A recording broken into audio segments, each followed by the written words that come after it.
control exactly what people think, and that is our job. Yeah. Remember, it's illegal to possess these stolen documents. It's different for the media. I was wondering who did that.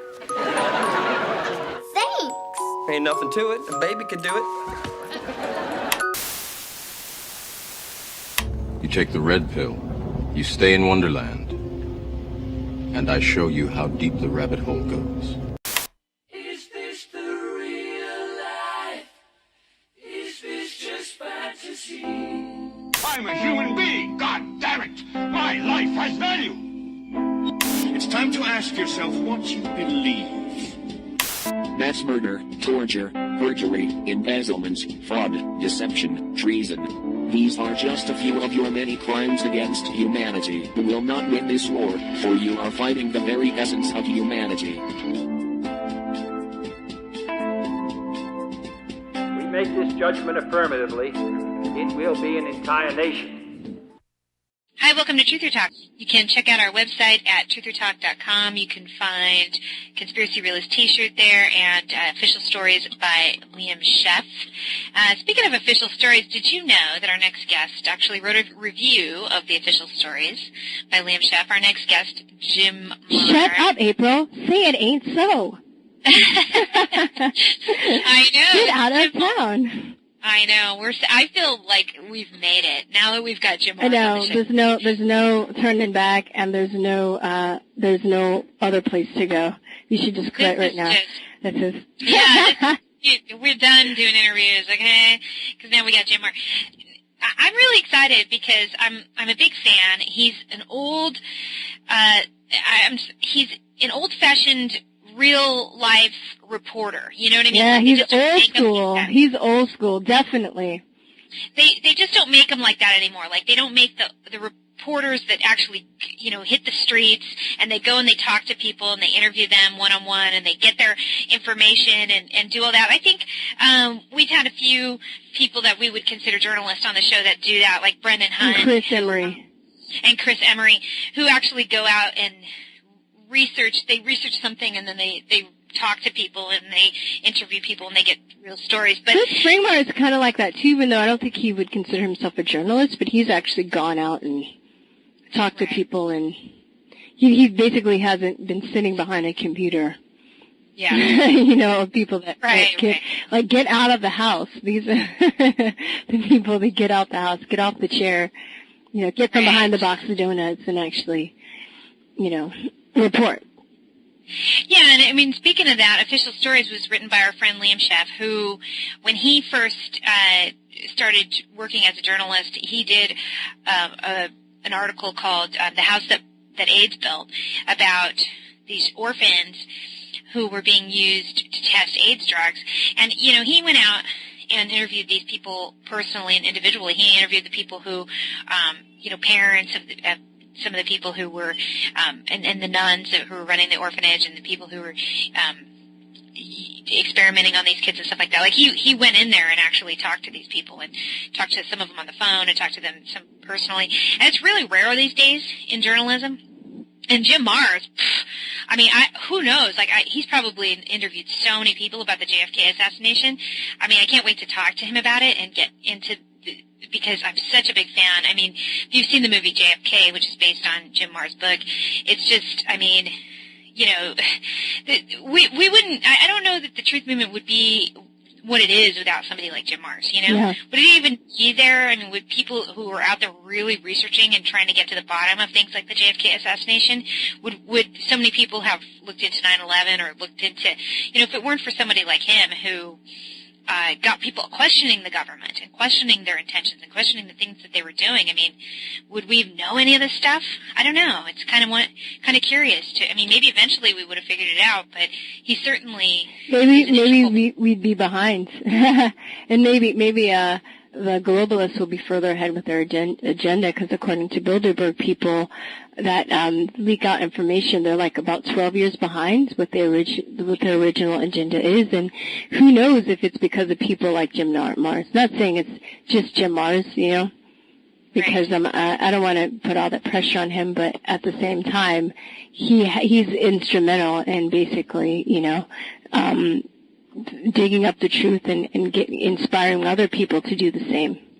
Yeah, it's crazy. That's why, I'm so excited to talk to him, because it's people like him that I feel have inspired this movement and have been a huge part in it, the reason why it is, what it is now. And he's gone into, he started off with JFK, and then he did another book called The $1 Trillion Conspiracy, and I think in that book he does talk about Bilderberg, bringing them up. He'll mention, some of these elites and things like that. So he knows what's going on, like he knows what's up. And he's a real life journalist, meaning that he goes and he talks to people and he actually interviews people and he does real research. He's not just sitting on the internet and doing what he's doing. But which is actually really insulting.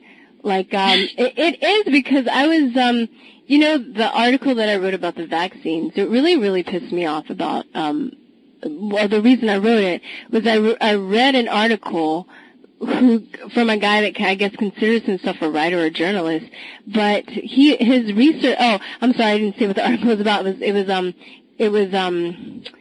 was accusing people who didn't vaccinate of spreading basically disease and death, because they were responsible for outbreaks like measles and mumps and the flu and stuff like that, which wasn't even true. And I remember him using Andrew Wakefield and Jenny McCarthy. He took what they said way out of context. He didn't even bother. You can tell he didn't even bother to look at an interview from them. He probably got a reference of somebody telling him what they thought the interview was about, because had he actually listened to interviews of them, he would have seen that they did not say what he wrote. And he also, just some of his references were just way off, and I was just shocked that he couldn't even call that an article. He can even call himself a reporter. I thought it was a huge disservice to Dr. Wakefield and Jenny McCarthy. When you report, you're supposed to really get the person's side of the story. Right. And you're supposed to get both sides and then let people kind of make up their mind. Right. But, and it's hard, as a reporter, as a person, to not have your own bias or not have your own opinion. But I just couldn't believe that those are people's lives that he's writing about, that he should have more respect for that. And I think a lot of people now, when I read a lot of these articles online, it's basically just opinion pieces. And people don't really seem to do balanced reporting. And I read another article, it was online Scientific, I think it was Scientific American, called How to Argue with Vaccine Crazies. And a huge controversial thread, and of course, and it was inspiring to see, though, that a lot of people were really upset that were subscribers to Scientific American who didn't necessarily support anti-vaccination, but still thought that they had a right to have their stories told without being, or to get their perspective of why people didn't vaccinate, as opposed to be just labeled crazy. Right, exactly. And you'll see a lot of times when they want to go, if they do end up interviewing people from both sides of it, they'll find people that they deliberately kind of don't seem credible. Like, for example, I'm thinking of, there used to be this show on TV with the Penn and Teller guys, you know who they are? Oh, yeah.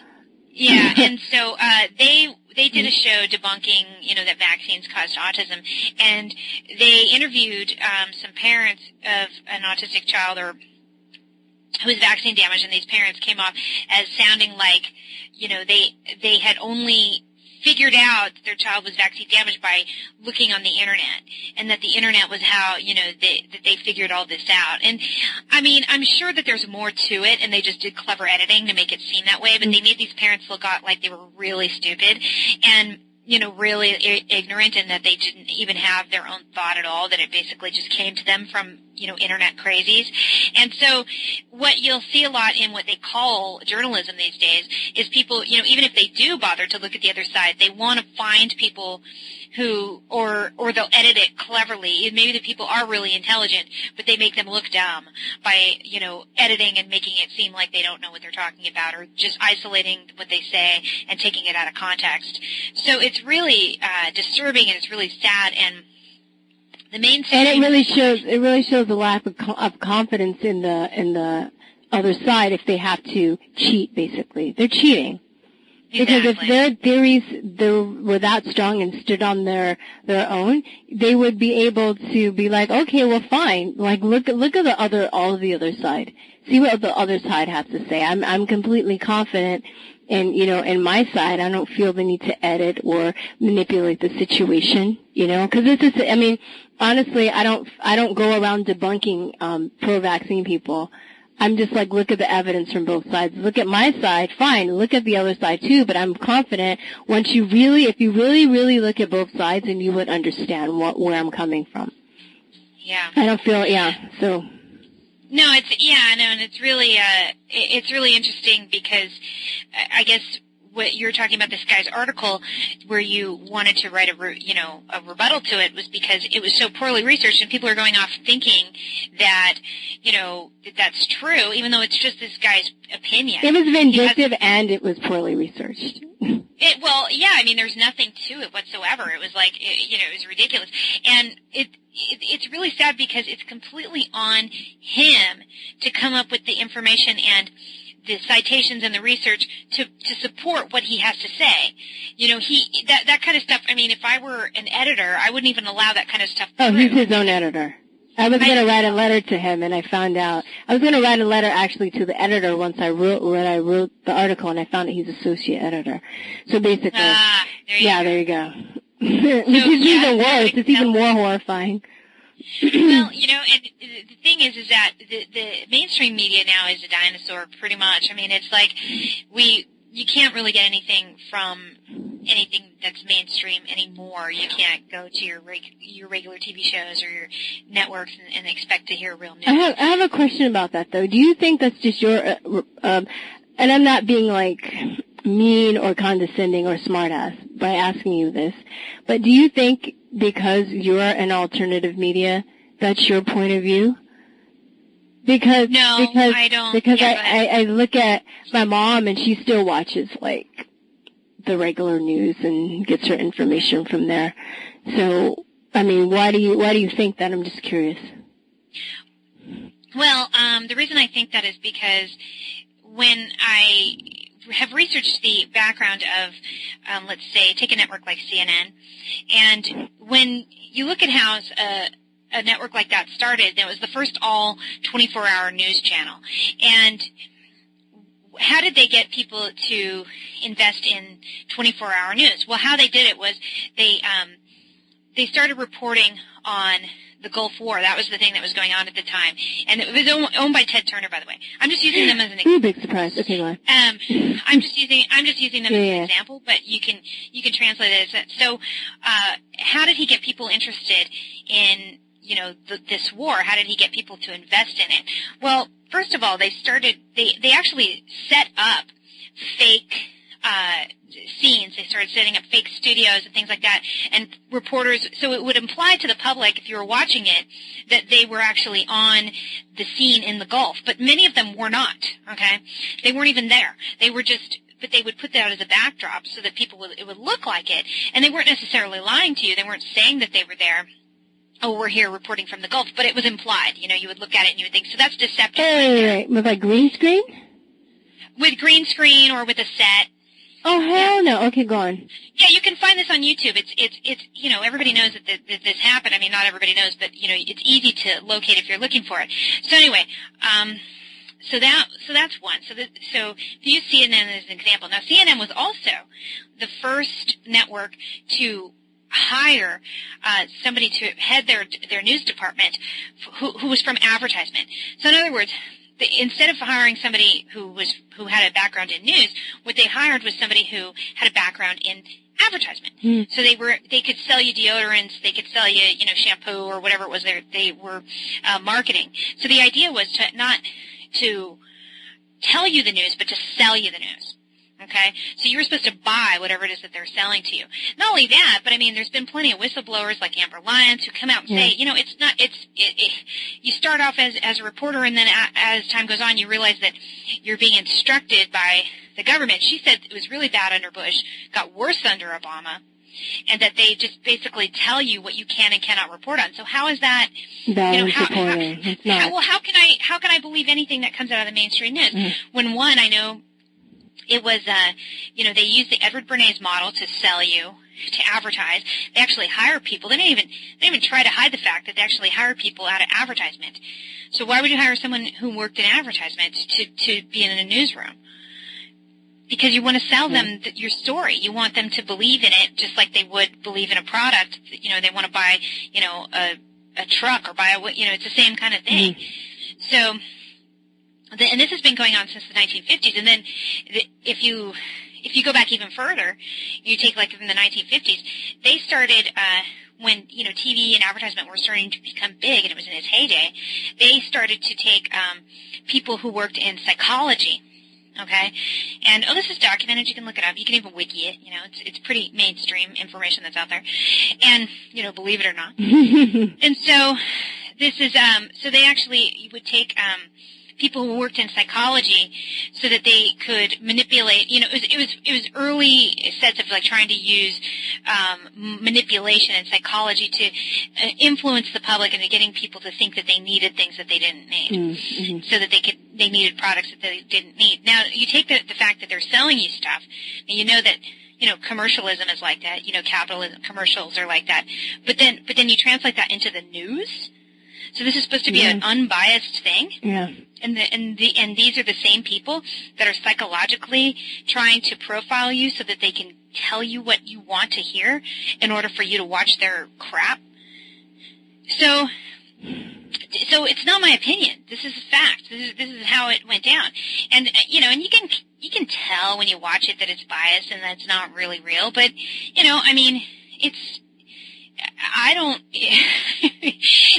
so I think the mainstream news is a dinosaur. That part is my opinion. But how it works, and how the system is, that's not my opinion. That's just a fact. They're not really trying to inform you. They're trying to sell you a product. What is this product? Is it, from the White House? Is it from the military-industrial complex?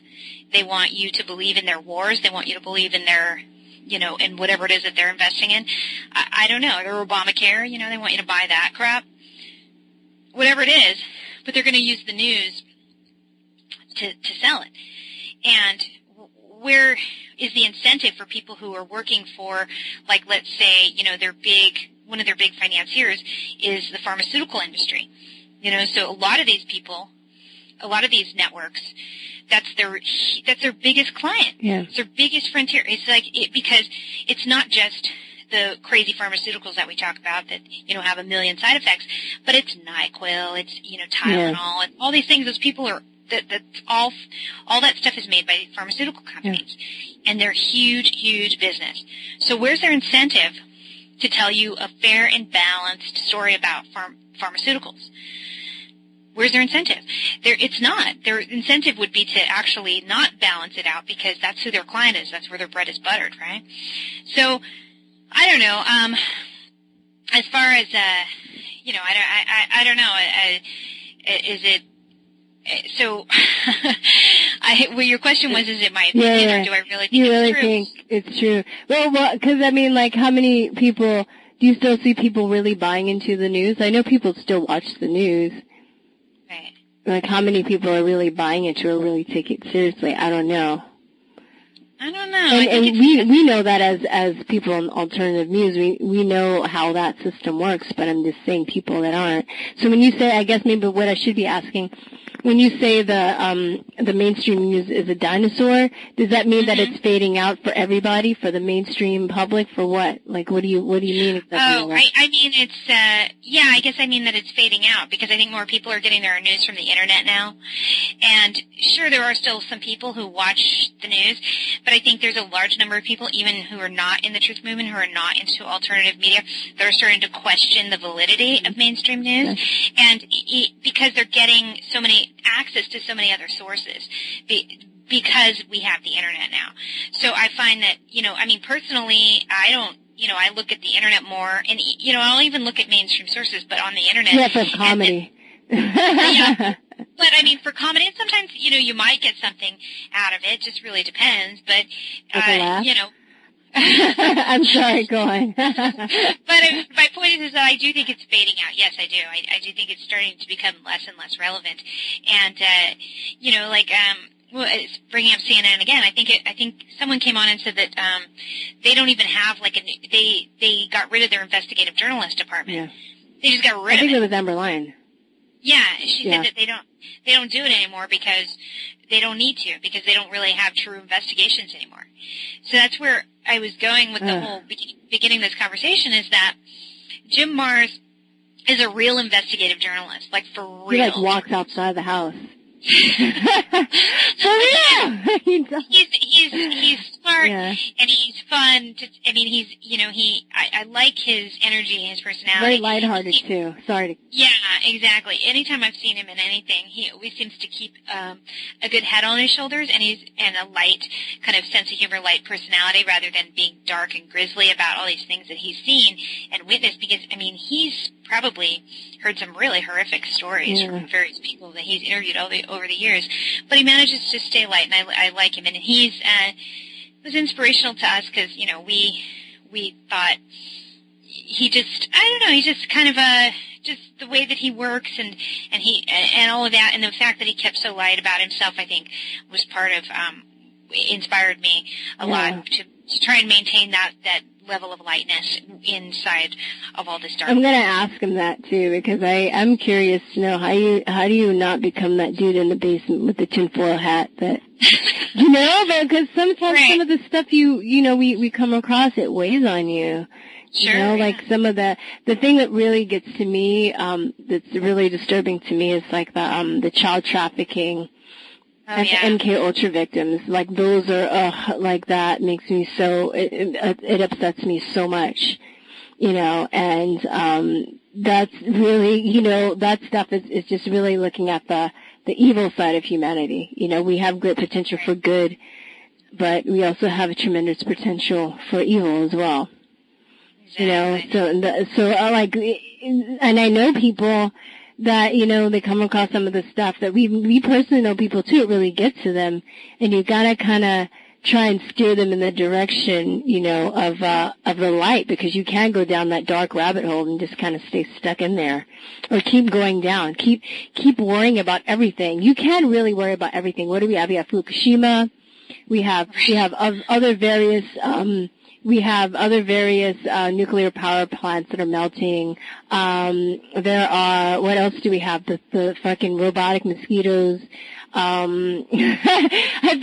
was like, well, damn, like sometimes thinking about all the bad stuff too just kind of keeps me, I laugh about it because I'm just like, well, there's no way that everything's going to happen at the same time. Like HARP. Right. You know what I mean? Like, we have HARP, we have they have viruses supposedly that can just unleash on the public. We have the mosquitoes, we have power plants, we have nuclear warhead bombs, we have aliens. I mean, all of these ideas and all of these scenarios that have been projected out into the universe, the possibility is endless for just bad shit to happen. Are they all going to happen at the same time? I doubt it. And if not, then fuck it. I mean, what can you do? So you could honestly be worrying. I know people that worry about like everything, like all the time. And it's too much. You have to be like, damn, man, you just have to sit back and laugh and say, this is some crazy shit. It's true, yeah. And so Jim Marrs is our guest. We're going to take a short break, and then when we get back, we're going to be talking to him. So I'm really excited. Stay tuned, because we are going to take a break, and when we get back, the one and only Jim Marrs. Please stay tuned. All right. Hello, thanks for having me on your radio. Even though we're not from a famous rock and roll band, if we were, even though we sound a little like we are, we'd definitely wear a Conspiracy Realist t-shirt, because they're gear, aren't they? Oh yeah, they're really gear. I want to write a song about them. Conspiracy Realist t-shirts at truthertees.com. I gotta think of the middle 8. Shop.truthertees.com. What does that mean? It's the internet. What's that? I don't know. It's a net. It's between things. Shop.truthertees.com. What's that? It's where you get Conspiracy Realist t-shirts. Oh, gear. A native of Fort Worth, Texas, Mr. Mars earned a Bachelor of Arts degree in journalism from the University of North Texas in 1966 and attended graduate school at Texas Tech in Lubbock for 2 years more. He has worked for several Texan newspapers, including the Fort Worth Star-Telegram, where beginning in 1968 he served as a police reporter and general assignments reporter covering stories locally in Europe and the Middle East. After a leave of absence to serve with the 4th Army Intelligence Unit during the Vietnam War, he became a military and aerospace writer for the newspaper and an investigative reporter. Since 1980, Mr. Mars has been a freelance writer, author, and public relations consultant. He also published a rural weekly newspaper along with a monthly tourism tabloid, a cable television show, and several videos. In 2007, Mr. Mars retired from the University of Texas at Arlington, where he taught a course on the Kennedy assassination since 1976. In 1989, his book Crossfire, The Plot That Killed Kennedy, was published to critical acclaim and reached the New York Times paperback nonfiction bestseller list in mid-February 1992. It became a basis for Oliver Stone film JFK. Mr. Mars served as a chief consultant for both the film screenplay and production.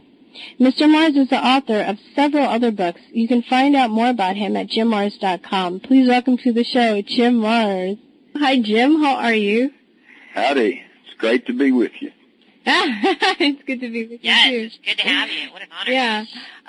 So just start from the beginning. When did you learn that the world wasn't so black and white? Or were you born knowing the world wasn't so black and white? Well, I'll have to blame reading, okay?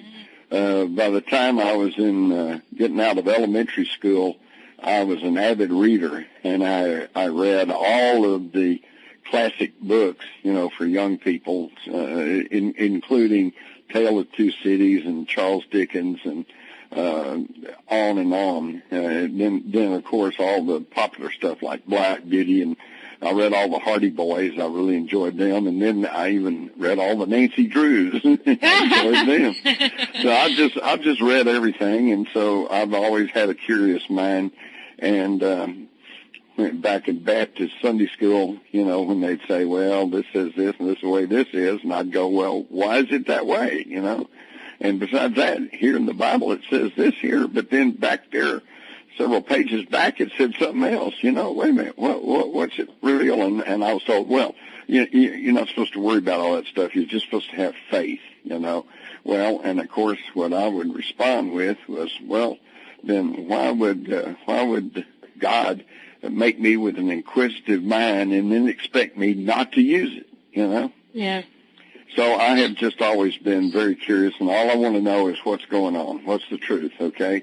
If the country's being run by the mafia, okay, so be it. I'm not a revolutionary, but I think people deserve to know that, and we should be operating from the standpoint of truth, not living in la-la land and looking at everything through rose-colored glasses. Does that make any sense to you? That makes a lot of sense, definitely. Yeah. Definitely. And that leads to my next question, which is, how did you become a journalist? And what kind of sparked your interest into starting that up? Well, yes, I've always been interested in communication. In fact, again, going back even into junior high school, I wrote we had a little mimeograph sheet paper, school paper, and I drew cartoons for it, and I wrote articles for it. And then when I got into high school, I worked on the school paper, and I drew cartoons and wrote stories, and even acted as an editor, a page editor, and then also photographer, just a little bit of everything. And then, but to tell you the truth, when I got to the university, I wasn't real sure what my degree path would be and what I was going to major in. So I asked him, I said, look, what degree plan do you offer that does not require any math? Because I was terrible in math. And algebra's the worst. Here I am 70 years old, and you know what? I haven't really had to use any algebra yet, as far as I know. So anyway, they said, well, there's journalism, and I said, okay, sign me up. So that's how I became a journalist. But then I applied my inquisitive nature to that, and it's been a real roller coaster Bride, because even though I've been a poor reporter, and if your desire is to be very successful and make lots of money, don't go into journalism, okay? Because that ain't going to happen. But for being a poor journalist, I sure have had a lot of exciting times because I got to travel as a reporter to the Middle East, to Europe.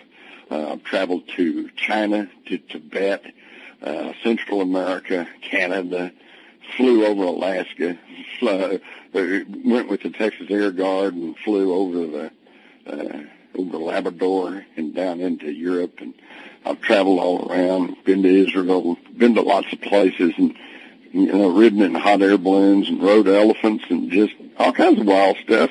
And so being a reporter is really pretty mind-opening, and it'll certainly broaden your horizons. And I think that's maybe what I have to offer people is, we have become a very specialized society. Everybody has their own little speciality. Doctors know doctoring, but they don't know a whole lot else, and they certainly don't know about nutrition because they're not taught about it. Lawyers know the law, but too many of them don't understand justice or truth, and I could go on, but you get the idea. And I consider myself the last of the dying breed. I'm a generalist, okay? I know a little bit about all sorts of topics, and I don't claim to be much of an expert in anything except possibly the Kennedy assassination, because I have studied that for so long and in such depth, and because it happened right here in my backyard, so to speak, and the fact that I've been on to it since the get-go. In fact, I have a photograph of me dancing on the stage of Jack Ruby's Carousel Club that was taken about a month before the Kennedy assassination. So I've been there and been with it the whole time. We're younger, we're a bit younger than you, so I'm just curious, for a person who was alive when Kennedy was around, what was he like? Because you mentioned you studied his assassination, so obviously he meant something to you. What was he like as a president? What was your perspective or your experience of Kennedy as a president? Well, I have just probably a different type viewpoint. There were a lot of people that just loved and adored him, and I was not necessarily one of them. I was a Texas redneck, okay, and I was when he was running for president, he was railed against by the preachers down here, and they said, "Oh, if he gets elected, the Pope's going to run the country." I mean, because it's hard to believe today when we're talking about same-sex marriage and abortion and stuff that you couldn't even talk about back then. But there was a big thing about him being a Catholic and being the first Catholic that was elected president. So there was that. And then there was the fact that he, not very vigorously, but he obviously was supportive of the civil rights movement. And that earned him a lot of animosity, particularly in the South, but actually everywhere. In my experience, there's actually more overt discrimination in the North than there ever was in the South. But anyway, I was not particularly in favor of his politics, but I did think that it was cool to have a young good-looking guy with a good-looking wife as president of the United States, and I particularly enjoyed the idea that little John and Caroline, when they were little kids, there they are, and you'd see them on the newsreels just crawling around on the rug there in the Oval Office of the White House, and I thought that was kind of neat. And in fact, if you think about it, we haven't had anything like that since.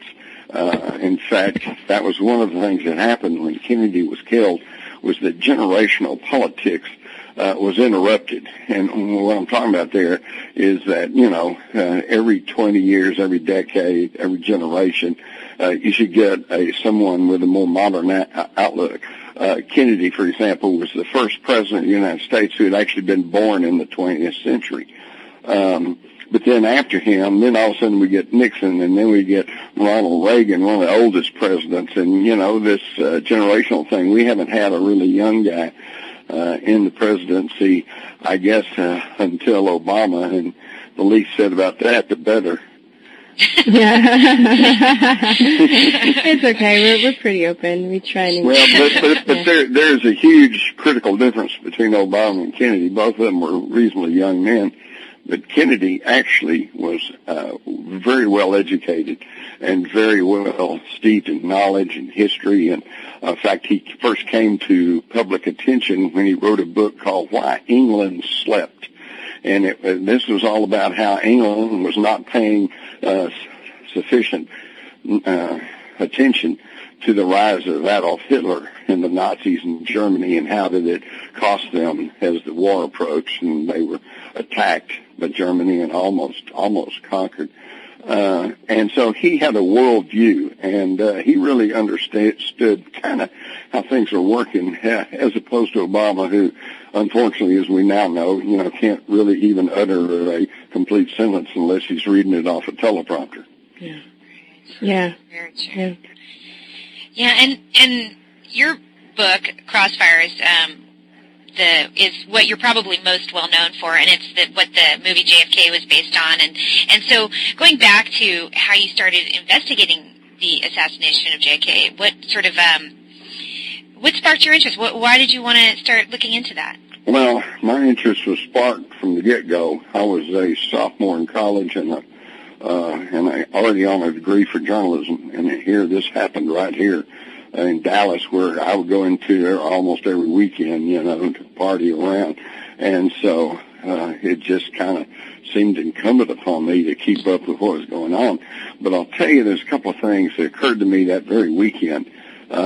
First off, we were told that right off the bat, within a couple of hours, that they had captured a guy, Lee Harvey Oswald.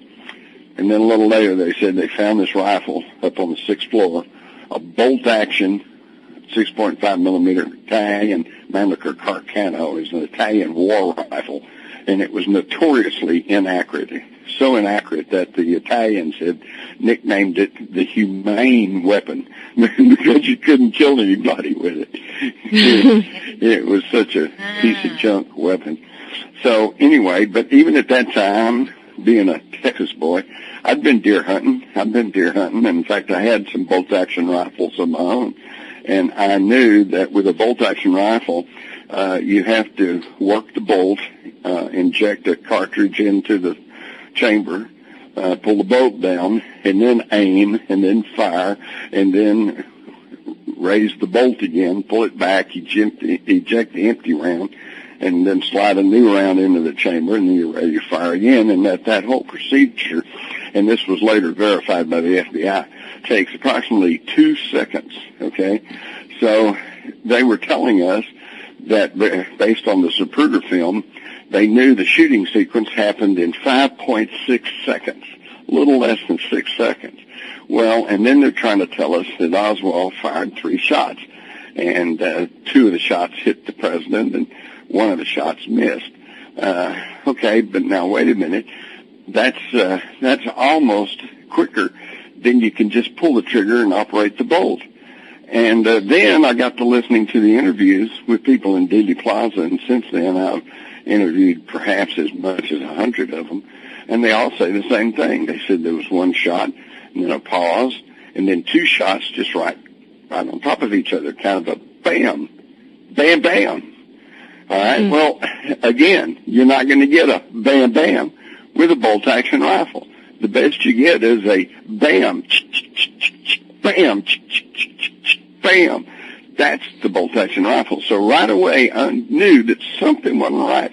And then you had all these people who were talking about a second gunman firing from the infamous grassy knoll. Well, that made a whole lot more sense to me than the bolt-action rifle that can get 2 shots off within the 2 seconds. So, but I didn't have anything to put in the place of the official version, and that's another thing that you guys need to understand. Back at that time, everyone had unlimited faith and confidence in the federal government of the United States.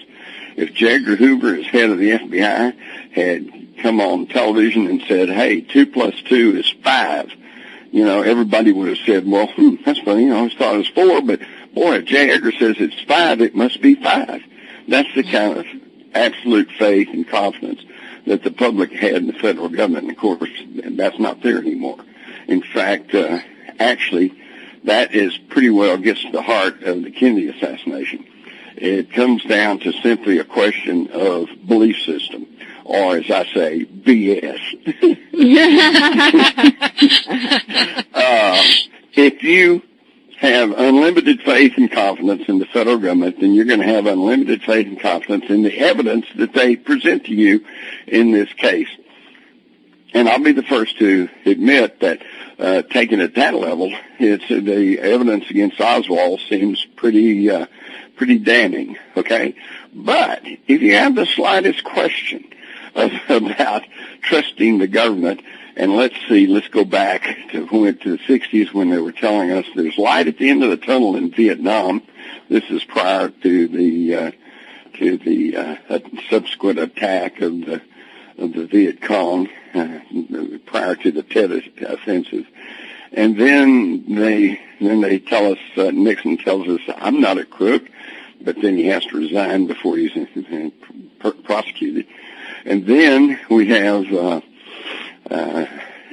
George Herbert Walker Bush says, hey, read my lips, no new taxes. And then one of the first things he does is increase taxes.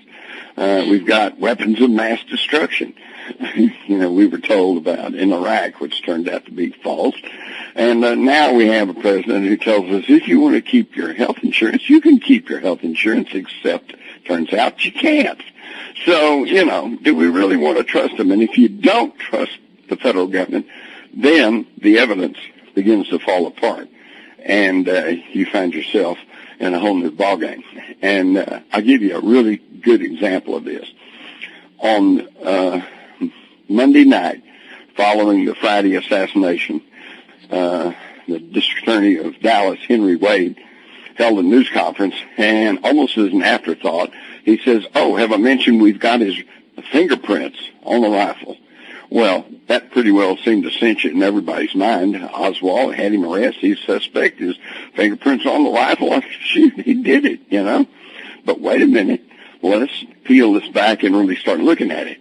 And we find out that on Friday night of the assassination, against the wishes of the Dallas authorities, because someone in powerful position in Washington and demanded that they turn over all the evidence to the FBI, even though the FBI had no jurisdiction in the case because there were no federal laws about assassinating the president. But the Dallas police chief said in an effort to be cooperative, they went ahead and turned over all of the evidence to the FBI, which they kept for 3 days before officially entering the case, which should explain why there's so much controversy over the evidence. But anyway, the very next day then, the rifle had been shipped to Washington, and the very next day on Saturday, November the 23rd, there's a document signed by J. Edgar Hoover himself, and it said no latent fingerprints were found on the rifle or clip or even the inner parts of the rifle. So on Saturday, there's no fingerprints on the rifle. On Sunday, there are government documents showing that the rifle was sent back to Dallas. And on Monday morning, 2 FBI agents, Harrison and Vincent Drain, carried the rifle over to Miller Funeral Home in Fort Worth, where they were preparing Oswald's body for burial. Paul Grudy was the funeral home director there, and he became a good friend of mine when I began working as a active full-time professional reporter in the Dallas-Fort Worth area. And he told me back then, and he has since said publicly, that he was there when the FBI agents put Oswald's dead hand on the rifle. And he said he had a heck of a time getting the black fingerprint ink off of Oswald's dead hand in time for the burial that afternoon. So, see, do you believe the fingerprints were legitimate evidence? I don't. Mm-hmm. Wow. So then, when did you start to, because obviously there were so many holes in the official story that you were starting to uncover, things that were just outright crazy. And then, but when did you find that? When I had my epiphany, that was probably would have been in the fall of 1972. I had never been satisfied with the official version. I knew something was funny going on. But again, we all had faith and confidence in the government. But in the fall of 1972, when it finally turns out that the Watergate burglars, okay, who had been caught and been hauled up before the judge, and there were rumors that they were connected to President Richard Nixon, and everybody kept denying that. But then finally, Eugene McCord, one of the Watergate burglars, finally opened up to the judge and said, yes, actually we're working for the committee to reelect the president, which was Nixon's reelection campaign. All right, so all of a sudden that showed that the president of the United States could and did and had lied to us, okay? Well, now that opens the whole thing up, because once you realize that people in positions of high authority in our government, which we used to trust and venerate, actually can and will lie to us, then all bets are off, and we needed to start studying the assassination from all angles, and that's when the controversy really picked up speed. And in fact, by the mid-70s, there were calls for a reinvestigation, and that resulted in the House Select Committee on Assassinations, which, by the way, became the latest of the government pronouncements. And most people this gets lost on because they didn't get that kind of coverage like the Warren Commission did. But the latest federal government conclusion for the Kennedy assassination is there was at least one shooter on the grassy knoll, and therefore it was probably a conspiracy. And but we don't know who that was, and we're out of time and money. So also it was Lee Harvey Oswald with 3 shots from the depository. And of course even that is now being called into severe question. And what's interesting, guys, is that I'm no longer alone in all this, and it's not me and a handful of other researchers and conspiracy theorists. Now the polls show that as high as perhaps 85 or 90% of the public today believes that Kennedy was killed as the result of a conspiracy. And the problem is we don't know precisely who was involved in this conspiracy. And there's a reason for that.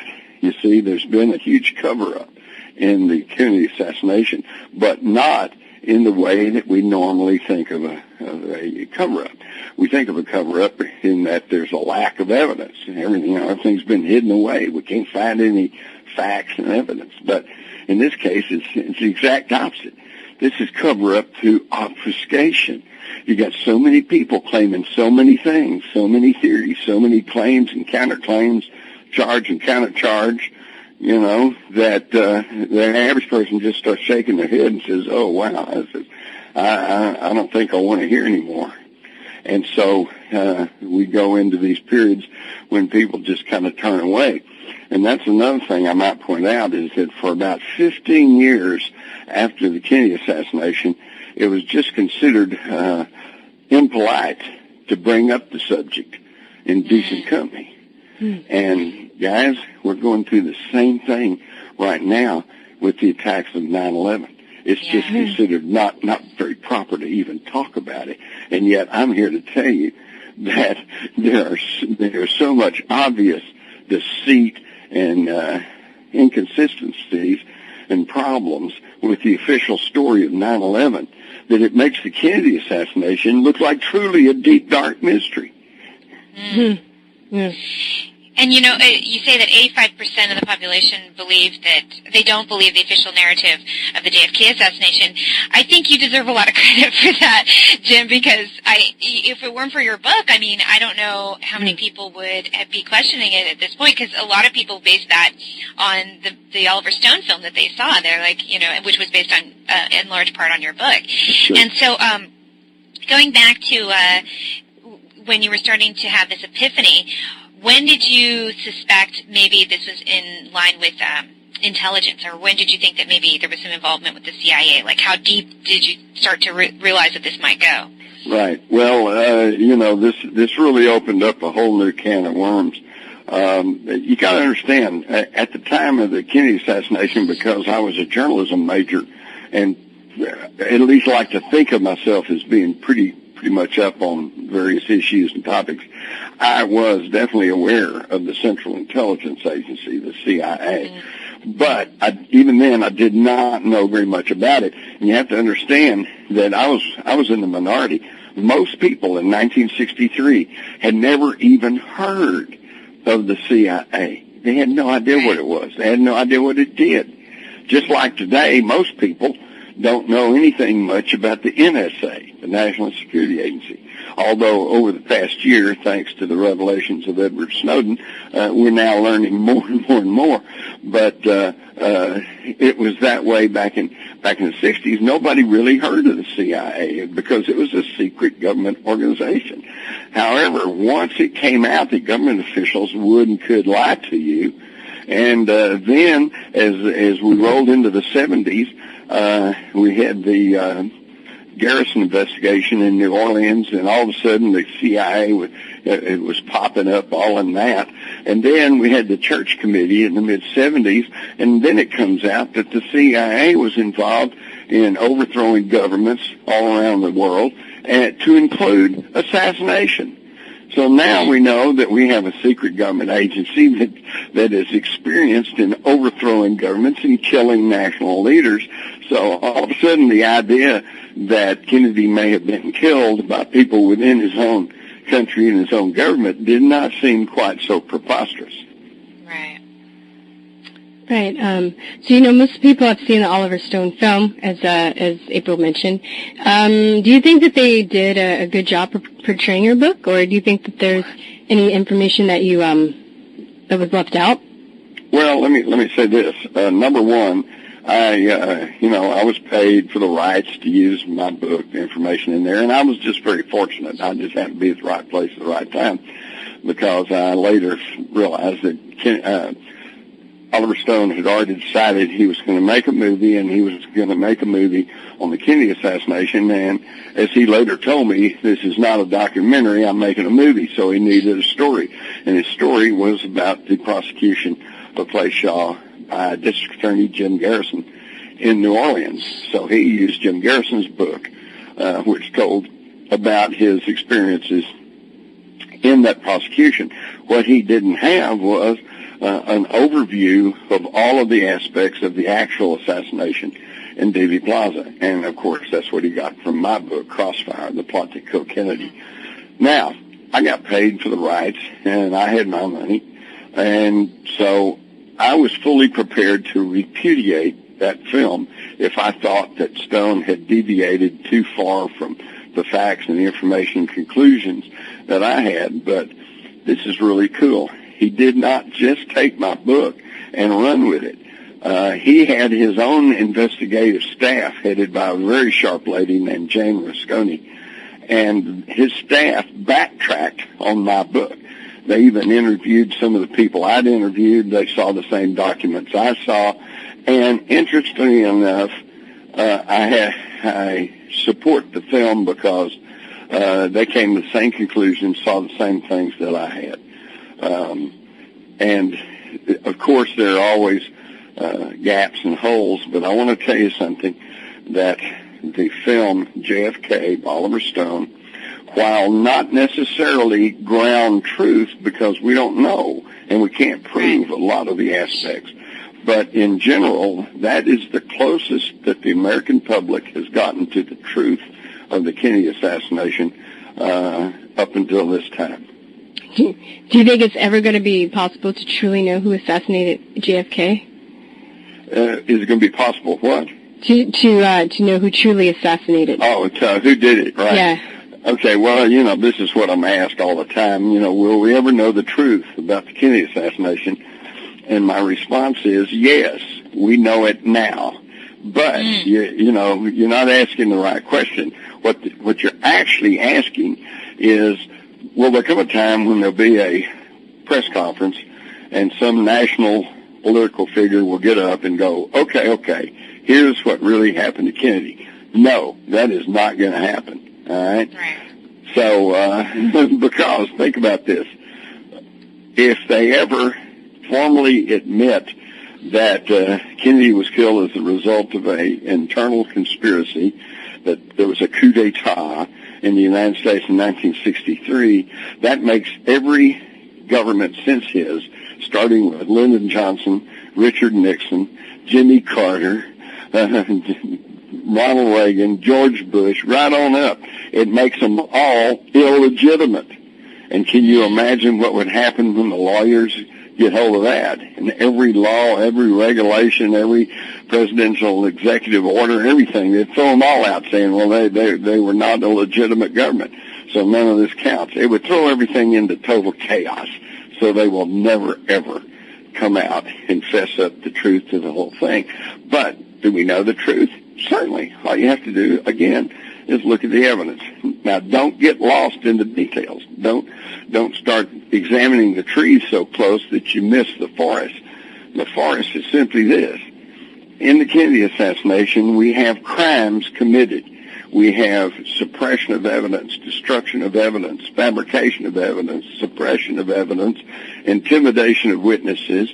These are all crimes, especially committed with a capital murder case. If you and I committed any of those crimes, we could be sent to prison from now on. Okay? Well, the people who committed those crimes can be traced right back to and proven to have come from Lyndon Johnson and his next-door neighbor and old buddy, J. Edgar Hoover, head of the FBI. And they alone determined what happened.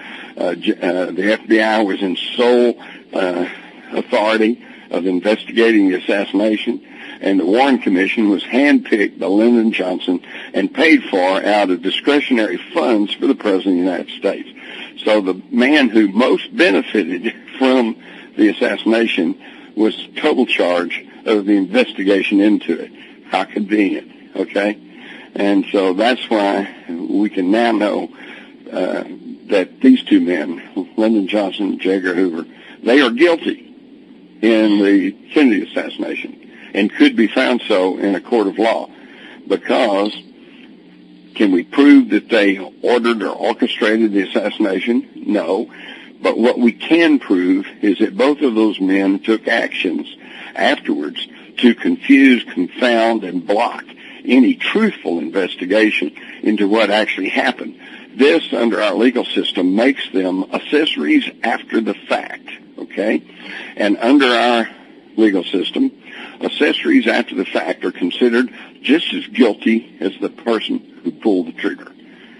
In fact, here in Texas, we've executed people for murder that the facts of the case showed they didn't pull the trigger, they didn't kill anybody, but they were an accessory after the fact, and they're considered just as guilty as the murderer. Okay, so Lyndon Johnson, J. Edgar Hoover, they're guilty, and that's what transforms what at that time was merely another Texas homicide into a national coup d'etat, and that's the truth. Wow. You know, when I was watching JFK, I became really sensitive to the plight of the character, or Jim Garrison, you know, being torn between his family and his quest for truth and corruption. Mm-hmm. And I was wondering, have you experienced the same plight as an investigator? Well, yes, to a certain degree. It's an uphill fight, and lots of times you not only have to fight with your the sources, and then you have to fight with the editors. And then what's kind of surprised me, I was kind of prepared for that, but what really surprised me is the number of people I know, friends of mine, people in the public, who go, oh, I don't want to know that. Don't tell me about that. You know, so you got to fight against public apathy too. And yes, I've had people tell me about maybe you should not be doing this, and even threatening me. But hey, you know, it's kind of like I once told my mom, who was telling me maybe you ought to not be writing about the Kennedy assassination because you're kind of going head to toe here against, you know, the superpower of the Western world. And I told her, I said, well, yeah, but where would we be if Thomas Jefferson and John Adams and Hamilton and all those guys, what would have happened if their moms had said, hey, you're messing with the British Empire? Maybe their moms did, but they didn't listen to them. That's right. I suspect that's exactly what happened, and they didn't listen. They pursued the truth, and as a result of that fight, we now have the United States of America instead of the British colonies of America. Has Crossfire been translated to any other languages? Yes. Okay. Yes. I think there's a Chinese edition, which I find kind of interesting. I'm just wondering how many Chinese actually want to know about the Kennedy assassination. I know it's been translated into Japanese, Spanish. There's a UK edition.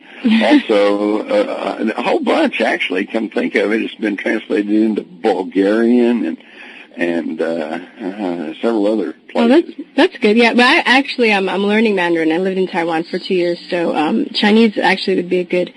I'm glad to hear that it's in Chinese, actually. Yeah. So yeah.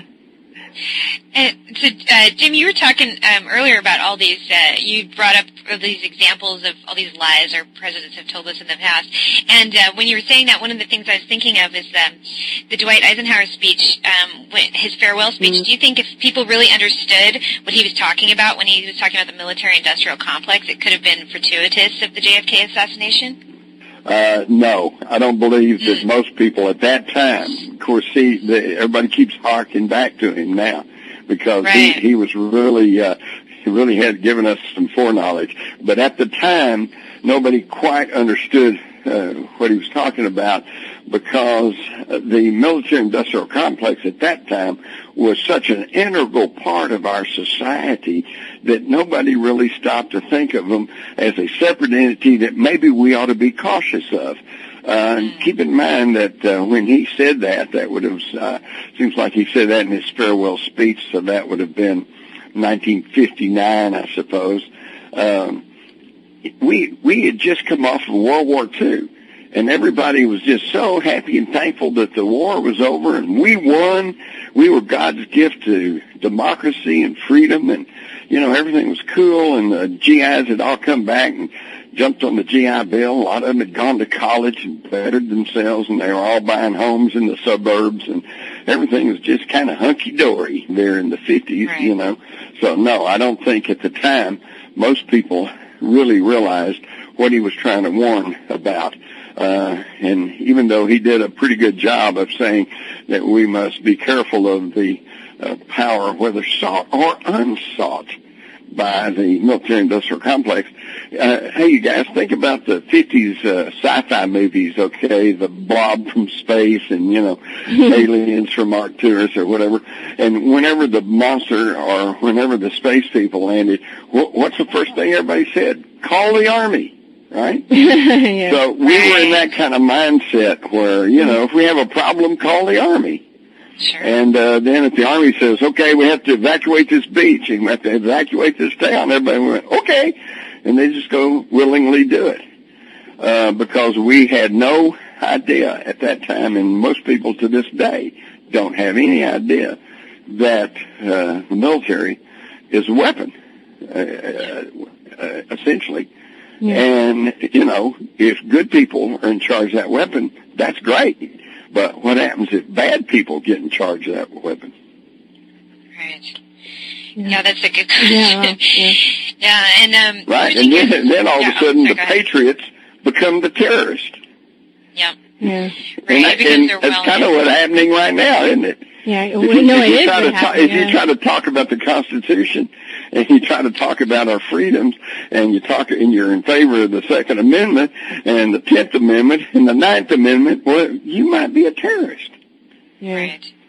I found this old video on YouTube of Jim Garrison. It was probably about 20 or 30 minutes long, and he was talking about at the time, if you questioned the JFK assassination, everybody thought you were a terrorist or you were crazy or you were, demonized, and we see that a lot. And I thought, well, that's pretty much what is going on today with the truth movement, people coming out about 9/11 or, things going on. You mentioned healthcare. We question the narrative there with vaccination or pharmaceutical drugs and things like that. It's like you're sort of looked at as crazy, or it's very Orwellian, as I think you pointed out. It's the opposite of what it really is, That's right. In fact, a good example of that is water fluoridation. Prior to World War II, fluoride, a waste product of the aluminum manufacturing product, was used as a rat poison. It was a poison. Then the Nazis found out that they could put just a little bit of fluoride in the water of their concentration camps, and it kept the inmates docile and non-resistant. And that's why that in almost all of the antidepressants being prescribed today, one of the ingredients is fluoride. It keeps you dulled down and dumbed down. And, of course, then when they started trying to fluoridate the water back in the 50s, there was some very, very stiff opposition. But it was shouted down by the American Dental Association, who somehow had become convinced that a little bit of fluoride in your water might keep down the tooth decay in children, but only between the ages of 6 and 12. Okay, in fact, they were very explicit in saying do not let children under age 6 swallow any of this fluoride toothpaste. In fact, if you look on most of the fluoride toothpaste tubes today, it says if you swallow some of this, contact the Centers for Disease Control. So, now wait a minute. Who in the world wants to put poison in their system? Yeah. But yet that controversy is still going on to this very day because the corporations that have the money and the power and the resources to actually study the thing independently and learn whether or not it's, really causing a problem or not, they're all already on to the fluoride, and so you don't get any of these studies like that.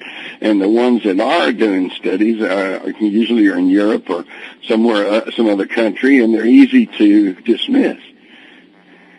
Yeah.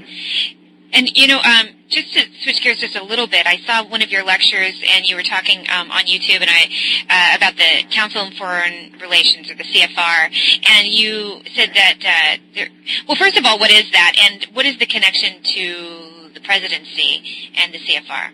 Well, the Council on Foreign Relations was formed right after World War I as a reaction to the fact that the U.S. Senate declined to sign the United States onto the old League of Nations. That was an early attempt at a one world government, one world United Nations type thing.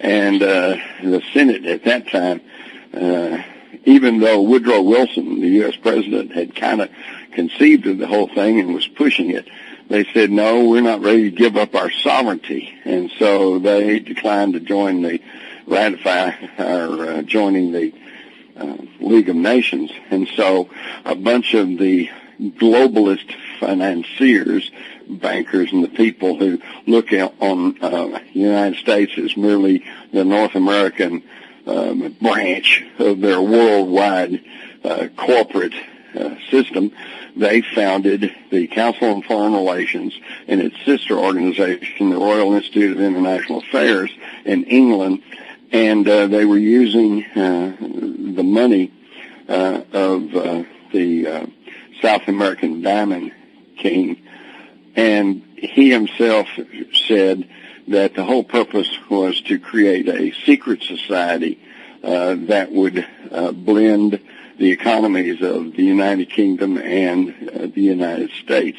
And the whole purpose was to try to get them to get powerful people involved and convince the public that what we really need to do is create a United Nations, and then everybody joins in, and then have the whole world run through some supernatural entity such as the United Nations.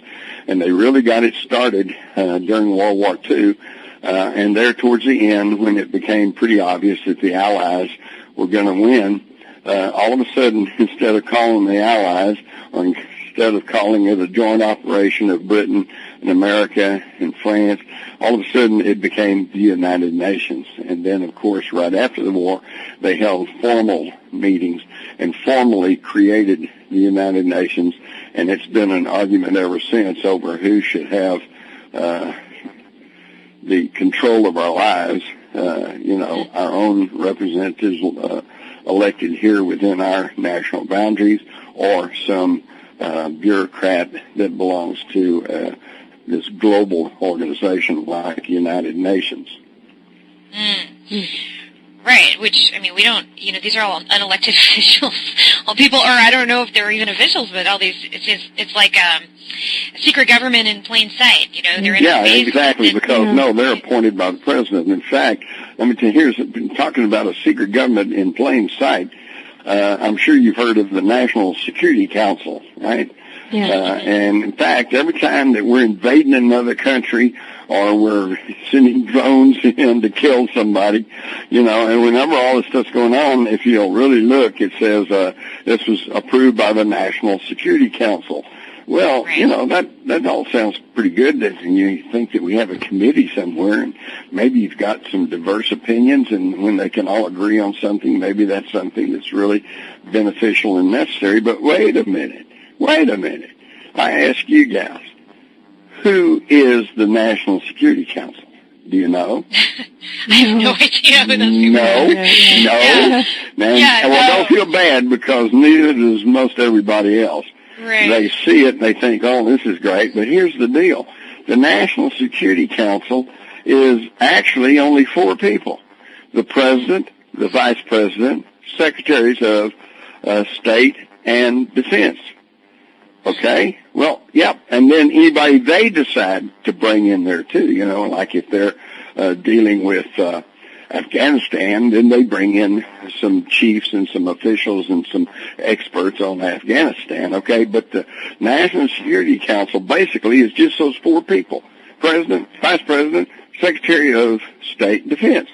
Now, wait a minute. The President chooses his Vice President and who will be his Secretaries of State and Defense. So, we don't have a committee anywhere. All we have is this increasingly imperial president who makes the decisions on war and peace, famine and feast, whatever. It's really not right, but most people, are not paying attention, and they're not being told. And, of course, that comes back to one of my biggest bugaboos, which is the corporate mass media. And I know because I've worked in it, okay? But it's under very tight control. In fact, right now, today, virtually everything you see and hear in the media is controlled by one of about 5 multinational corporations. And these corporations have interlocking directorships and interlocking ownership. So actually, you've got a handful of people who control everything you see and hear. And I'm not just talking about news. I'm talking about records. I'm talking about cable TV.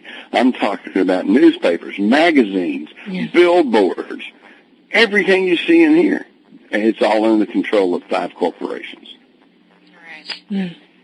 It's true, yeah. It's very, or what would George Carlin say? Everything that matters is all of the choices that matter are all limited, but then you can have 37 flavors of ice cream or whatever. Right. Well, let's look at the election, or rather the selection of 2000. Okay, you've got Al Gore, a Democrat, who is the scion of a wealthy oil family and a member of Skull and Bones, running against George W. Bush, the scion of a wealthy oil family and a member of Skull and Bones. So you get Tweedledee, you get Tweedledum. It's really incredible. And then in 2008, we took the National Socialism of the Bush administration, which they had prettied up. That National Socialism in the German acronym is Nazi. So it's gotten kind of, that National Socialism has kind of gotten a bad rap. So they didn't call it that. They called it neoconservatism, okay, or the neocons. So you got Bush and his neocons, National Socialism, and being opposed by Barack Hussein Obama and his Marxist socialism. So you get socialism either way you go, but you can have a left-wing socialism or you can have a right-wing socialism. And yes, you all are correct. This is just an affront to the sensibilities of the public, because this is nothing more than the old used car salesman scam. You go downtown to buy a bicycle, and the used car salesman grabs you, throws you onto the lot, and starts really glad-handing you, and then says, look, which one do you like better here, this green one or that red one? Now, the red one, that's a chick magnet. Man, get that one, and you'll have a date by Friday night. Everything's great. It said, but now the green one, that gets better gas mileage, and it'd probably be a little smarter thing to do with that. Which one do you like? And you go, well, I guess maybe I ought to go for the green one because I really don't need to be wasting money on gasoline with the prices going up. And they, well, come on in here, sign here, and blah, blah, blah, blah. And the next thing you know, you're walking back down the street, and you just bought a green car, and you suddenly realize, I came down here to buy a bicycle. I didn't want a car. Right? So they offer us, you can get National Socialism or you can get Marxist Socialism, but it doesn't matter, you're still going to get socialism. And what if you don't want socialism? And the thing is, socialism in and of itself, kind of like democracy in and of itself, is not necessarily a bad thing. Medicare, Social Security, those are socialist-type programs, but they're probably necessary and they help a lot of people. So you don't want to just totally say, that we can't have any social programs, but you have to be very, very careful, and you have to limit this socialism. Why? Well, because anytime you have a social program, no matter how benevolent it sounds, it requires central administration. You've got to have somebody somewhere who's going to sit there and make sure that it works properly. And once you have that central authority, then the rich and powerful know they can buy it up, and then that's how they get total control over everything: food, water, air, education, transportation, health care, everything. They never account for human nature, the greed, that happens. That's right, because whether they say, power corrupts and absolute power corrupts absolutely. Yeah. And this is what we just continually see. Yeah. So this is why it's up to us to police the government and make sure that they understand they're working for us. And, we need to, instead of listening to what politicians say, you need to forget what they say, because they'll say anything to get elected. It's an unfortunate truism that the way you can tell if a politician is lying to you is if his or her mouth's moving. They have to. They have to. Nobody who tells the absolute truth will ever get elected to office. So they have to lie, and this is not a condemnation, it's just a statement of fact. Okay, so don't listen to what they say. Watch what they do. And then if they vote on issues the way you think they should vote, then you vote them back into office. And if they don't, then you vote them out of office. And you know what, guys? That's not a radical idea. That's actually the way it's supposed to work. Yeah.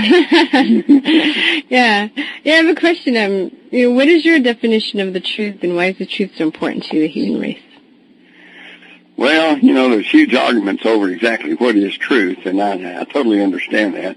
And truth is indeed hard to come by, because on almost any given issue or incident, you can always find there's always two sides. And so the truth oftentimes falls kind of right in the middle of a gray area, and it's kind of hard to tell which side is correct. But you can try for the truth, okay? I was taught that back in Journalism 101. They say, go past the headlines and look at the stories, and then look where's the source on that. In other words, if you read in the newspaper a big, long article about how safe nuclear energy is, you better check and see, well, now, wait a minute, this paper is saying that, but the same paper, where did they get this?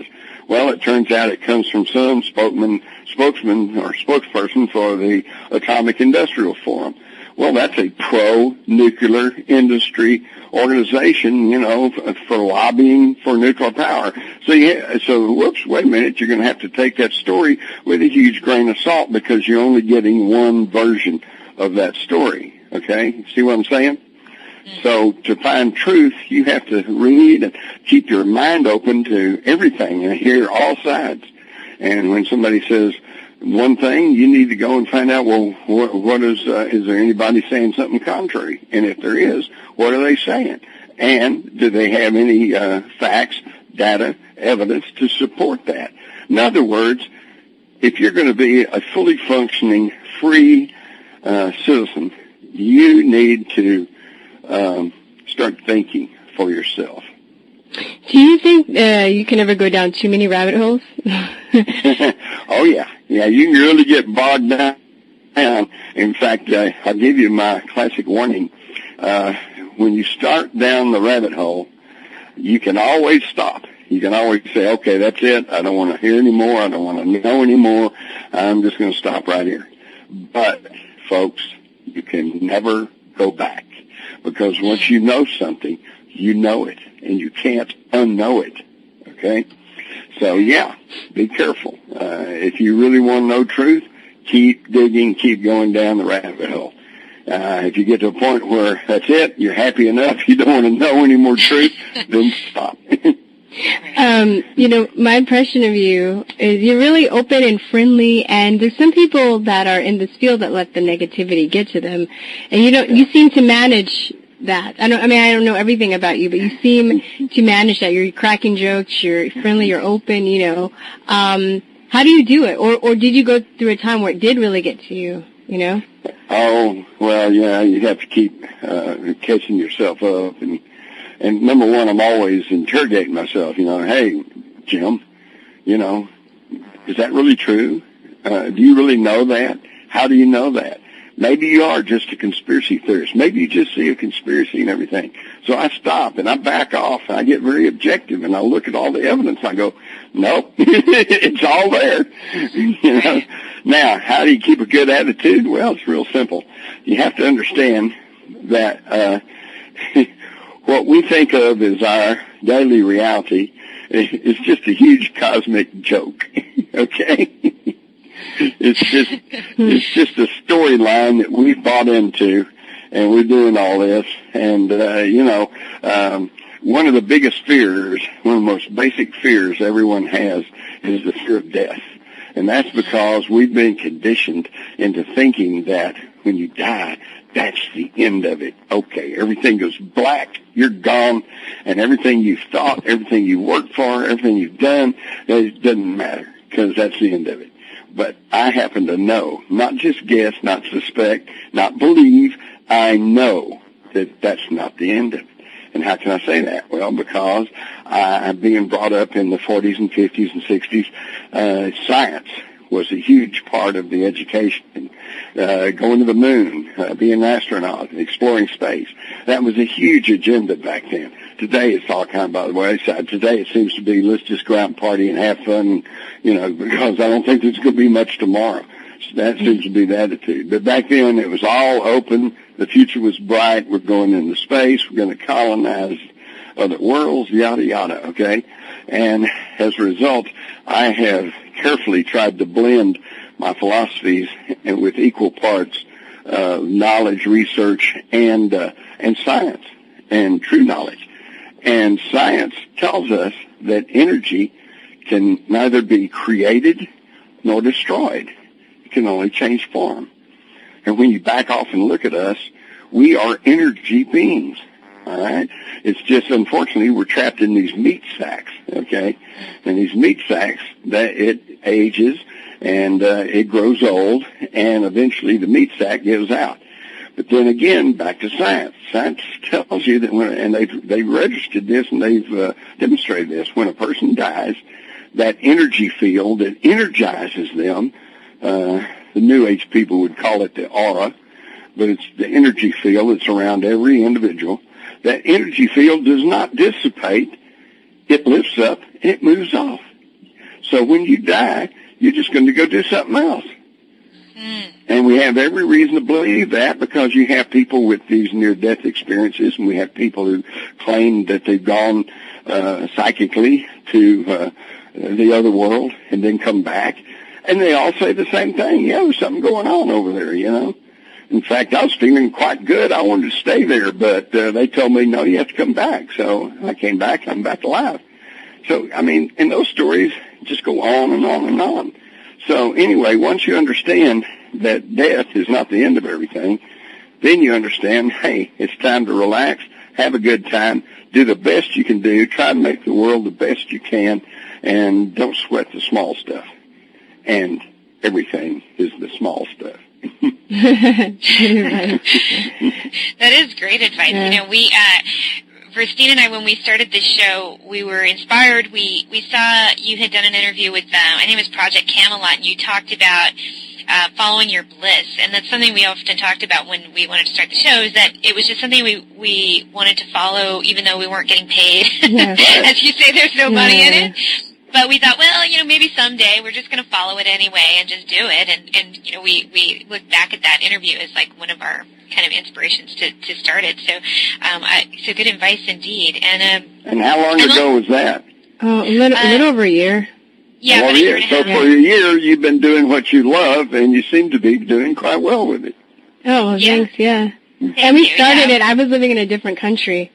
And, and here, so like I'd be up at like 3 o'clock in the morning, and April would be at, 1 o'clock, but we were doing it like, I don't know how we managed to do it. I guess, yeah, we were following our bliss. The bliss gave us energy, I guess. Yeah. I don't understand that either. I can do pretty good until about 3 in the morning, and then I start fading. I guess that's what happens when you get old and broken down. I know people my age that can't stay up that late. Please. Oh, no, I can't stay up that late, not at all. But but I have children, so they keep me up. They get me up early in the morning, so it's really hard for me to stay up late. And speaking of that, my oldest is going into the 6th grade next year, and I want to homeschool him because I don't trust his system anymore. I'm a little scared to send him back to school, and I wanted to know, you've written a lot of books, and we didn't have time to talk about all of them, but do you consider yourself a historian, and if so, like, what book would you recommend that would be good to start, teaching him American history?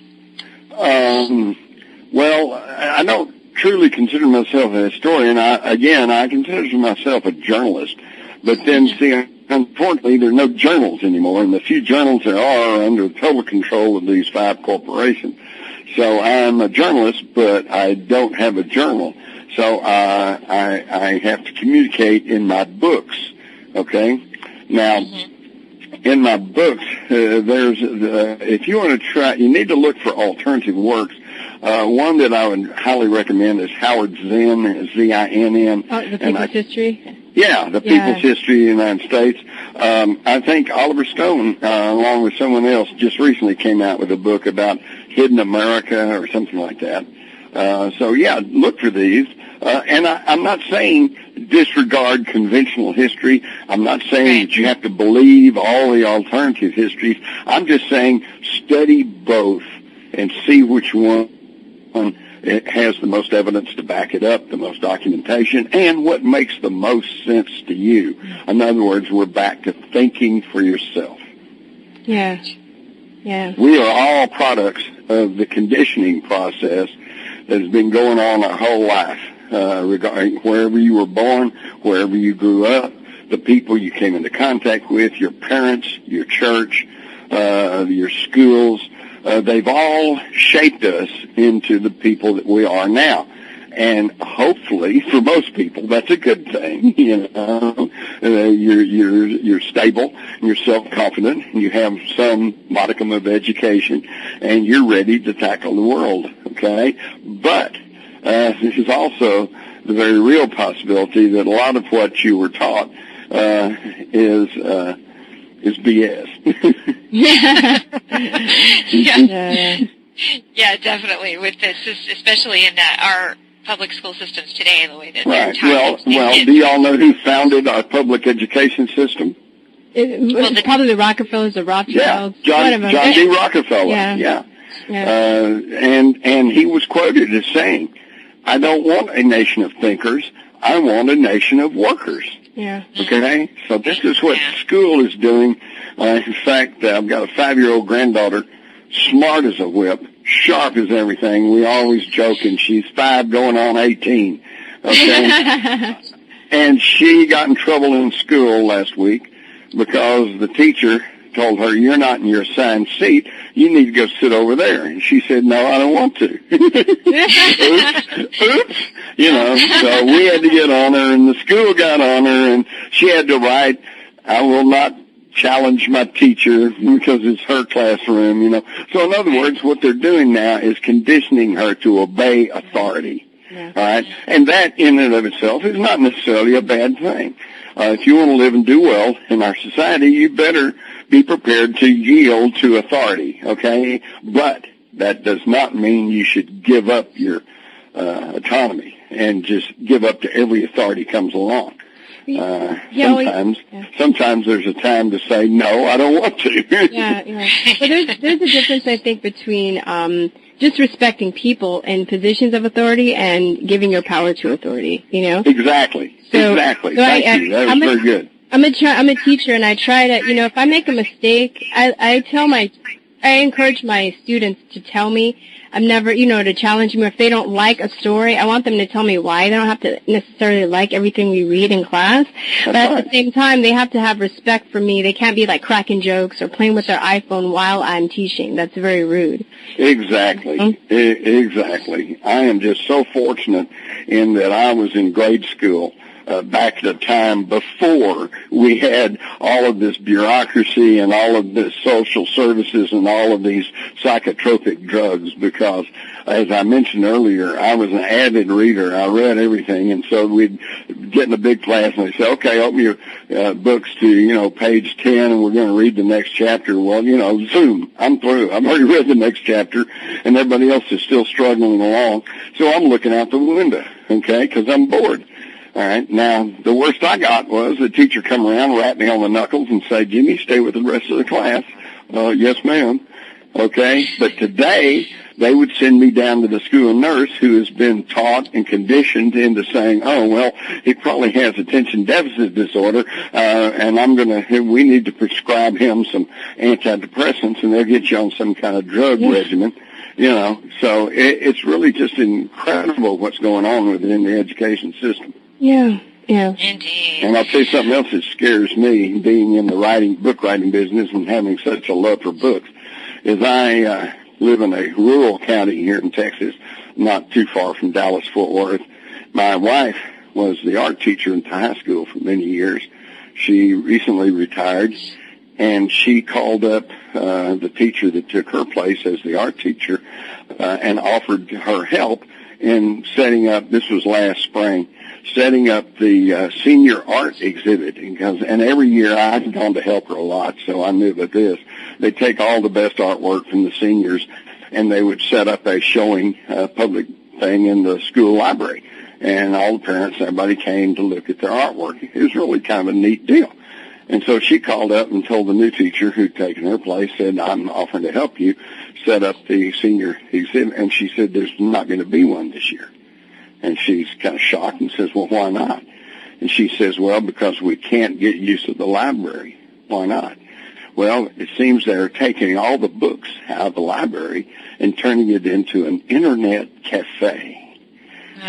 So in other words, you can go. And then I was talking with one of her friends that was an English teacher, and she teaches English literature. And according to the core curriculum that they now have, the students who are supposedly learning English literature, they're not required to read even one book.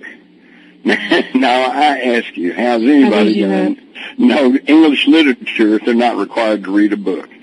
Wow. But that's where we are.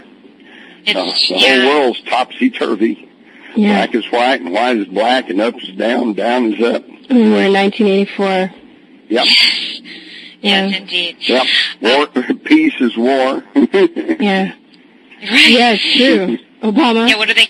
Yeah, freedom bombs or something like that. What do they call something them? like that. Our motto seems to be, "We want peace, and if you don't want peace, we'll bomb the hell out of you." Exactly. It's crazy. Well, Jim, it's been tremendous having you on the show. I mean, we're just about out of time here, but it's been so great, and I can't thank you enough for taking time out of your day to talk to us, because we're such huge huge fans of your work, and it's been so meaningful to what we've done. And but before you go, I want to remind the audience where they can find you. What's the best website to locate you and your work?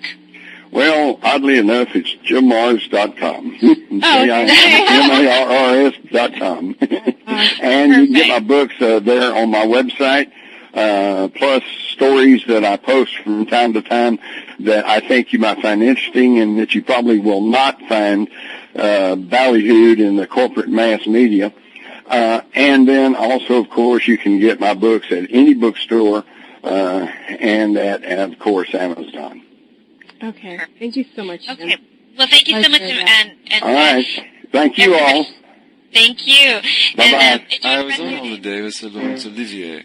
We had decided that 9/11 was an intelligence operation. We'd all known about JFK, had so many mistresses. The CIA shot him. Castro could never have done it. It was clear. We had become realists, conspiracy realists.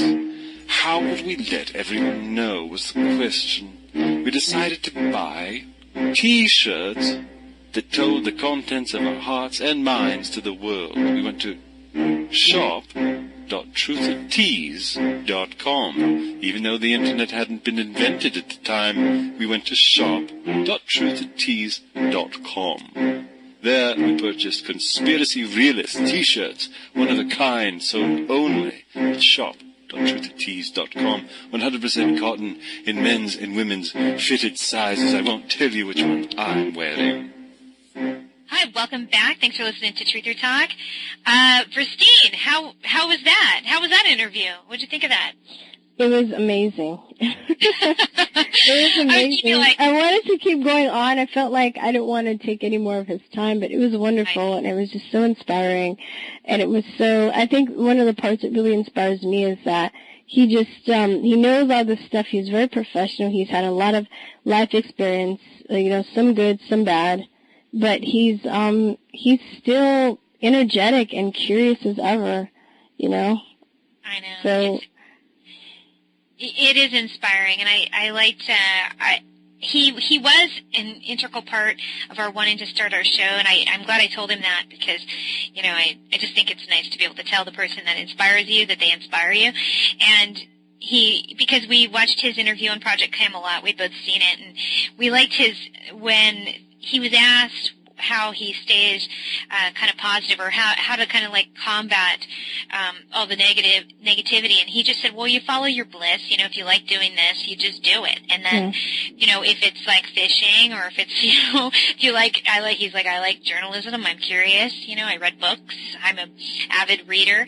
I liked how he talked about. I pictured him as a little boy being this avid reader of all these things. It was so cute, and he's such a nice person and such a pleasant. I wish I could meet him in person. Yeah. If I ever see him here in this area at a conference or something, I'm going to try to go. You should do that. I'll go with you. We should just, yeah. That would be good. Because his energy is so great. I just want to be in his presence. I want to shake his hand or give him a hug. And, totally. I know. And he just seems like he'd be sweet to embrace you like that too. And I just, so he's a really interesting guy.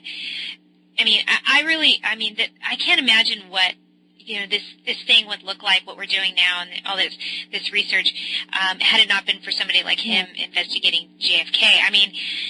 When he said, I don't know where he found this statistic, but 85% of the United States and the population think that they question the official story of JFK, and I really think that is because of him. I really think that's because of him. Yeah. Because where else did they get that number of people? Because most people saw the movie that's based on his book. Yeah. So that's how the people have come to question it, and that's a good movie. It's a long movie, but given the length and the details that are in his book, they actually shorten it, condense it a lot. They get to as much as they can in 3-hour period. It is. It was very, I have to admit, it's a little embarrassing, but I just saw it the day before we interviewed Jim Mars. Because, and I would tell people that are, you know, like kind of, they're in the movement or that are doing what we're doing, that they'd always ask me, had I seen Jeff K? And I'd be like, no, I haven't. They're like, oh my God, how could you? What's wrong with you? And you call yourself a truther, you know, and I was like, I just didn't make my way to it. But, it is very fascinating. And it's kind of creepy too, when you kind of realize that there's I think a lot of people, when Kennedy happened, you know, or when Kennedy was assassinated, a lot of people were under the assumption that we lived in this world that was just, maybe the president was like the highest power. But then once you start digging deeper, you find out that that's not the case, and it kind of like, you really shakes your foundation of what you know, what is actually, who actually is in control, you know? Right. And I think that given, you know, that he lived through it and he was there at the time, you know, it was in his backyard because he's from Texas, and, you know, he was a college student at the time when it happened, and he was working on the school newspaper and all that, was really interesting perspective, because I hadn't really thought of that before, of like I guess I did think that, you know, just from having watched old movies and things like that, that at that time the country did have a level of innocence, and it really kind of took that innocence away. It sort of, you know, lifted the veil, if you will, and sort of, to a certain extent. I mean, it didn't lift it all the way, but it lifted a little bit to where people were so shocked, you know, that something like that could happen, for one, and then two, you know, that they were just so willing to believe this story, even though it was so far-fetched. It's like once you get to it, and he was talking about his first sort of red flag was the gun, because the gun was such a piece of crap that, you know, you couldn't shoot anything with it. It was like a joke when you're from Texas, and, you know, most people around there are savvy with guns, or a lot of people are, and he was growing up and grew up around, you know, using guns and hunting and things like that. So he was like, what? That's not a good gun. How was he able to use that? That was sort of his first red flag. And then I was really impressed. We were talking in the beginning during the intro about how he's a real journalist. I mean, talk about that. Over 100 people he interviewed, face to face. You hear that, internet journalist? That's what you need to do. For reals. I mean, this guy, over, you know, hundreds of people, you know, and you were talking about that article about that, you know, that guy wrote where he was talking about vaccines and stuff. It's like, how many of these people who write that stuff ever interview one person who's vaccine damaged? You know, do they ever once get that story, you know? And they don't. And he didn't bother looking at the YouTube. Oh, don't get me started. I was so laugh because I'm just so frustrated. And I think, I don't know, we've talked about this before, but I don't know, I'm just the type of person, I will like ask somebody why they think the way that they do, instead of be like, oh, they're crazy. I don't agree with that, or that sounds silly, or, you know, I'm like, well, damn, that's crazy. Tell me why you think the way that you do. Enlighten me, or show me something I don't know.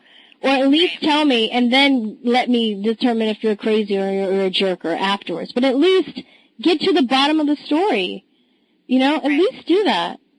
People are fucking lazy, man, or fucking, I don't know what the hell they are, but they're lazy, or they're single-minded, or they're just, who knows? I don't know, but Jim Mars, like, when he said that, I was like, holy crap, like, wow, you know, that's a lot of people, and that's a real investigation. I mean, he's talking to people who were there at the time of the incident, who saw, you know, who witnessed where the shots were coming from, and, you know, the way that his head flew back and all this stuff, and that you don't get in the official story. It's just a complete fabrication. And, you know, so it's amazing that people would believe it, but then given the context of what he described, he said nobody was thinking like that at all. Nobody knew what the CIA was. They'd never heard of it. You know, and that was a big, that was when I was really trying to get that question out, and I was glad I was able to ask him about when did he connect it to the intelligence agencies, and he was like, oh yeah, you know, because that was actually, nobody really knew what that was, so who would know to look for it? Yeah. And then once you first started to, and he said it was after the Watergate incident, because then that's when people started to understand that there were people in government that there was a secret government. They didn't know there was a secret government yet. They thought that everything was open, everything was, full disclosure. And then they realized that there is a secret government in plain sight because these guys have buildings. Yeah. They recruit employees and all that kind of stuff. But what they do is covert, and nobody knows who works there. And or if you do, you don't know what they actually do, and what their job is. But then once they realized that there were people and they went into other countries, and they would do these black ops, which are, if you look at the movie, it was the Donald Sutherland character who goes over what the CIA does. Yeah.